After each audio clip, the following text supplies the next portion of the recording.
July 10th, I stood before council and expressed concerns over multiple issues in our community as a concerned and very confused citizen. In reply to my concerns, I was met with anger, degradation, and insults by Mr. Humphrey. Don't worry, though, I'm not here to insult you back. I sat in the fourth row, silent, as Mr. Humphrey called me an angry person, tried to discredit me by saying I expressed concerns for nothing more than political gain, accused me of spreading misinformation and sowing anger in any way possible in this community. You told me you'd pray for me. But above all else, you told the community to hold our feet to the fire and tell us to stop expressing these concerns. And quite frankly, everyone, that's the scariest insult of them all. Mr. Humphrey, I believe you thought you could insult me into sitting down and shutting up, but I am here to tell you that instead you have empowered me to stand up and speak out against your insults and attempts at dividing this community.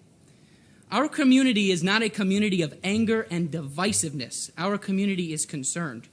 Green deserves better than this, and I won't sit idly by and watch as myself and concerned members of this community are insulted and degraded.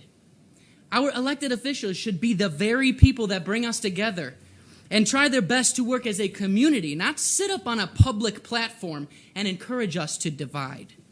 I think you thought you insulted me, but you empowered me. You've empowered me to stand up for this community. You've empowered me to tell my fellow community members that in order to accomplish goals and achieve greatness, we must work with one another, not against one another.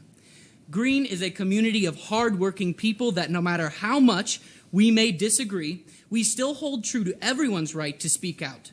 And we won't hold their feet to the fire, but rather stand up for that right and stand united. That's what Green is about.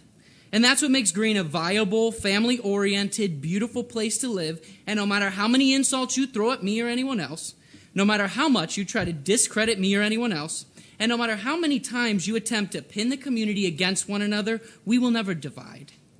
I have witnessed the strength of this community. We will not fight against our neighbors. We will stand united with our neighbors and fight for them. That's who Green has always been, and that, Mr. Humphrey, is who Green is today. Thank you, Mr. Leonti.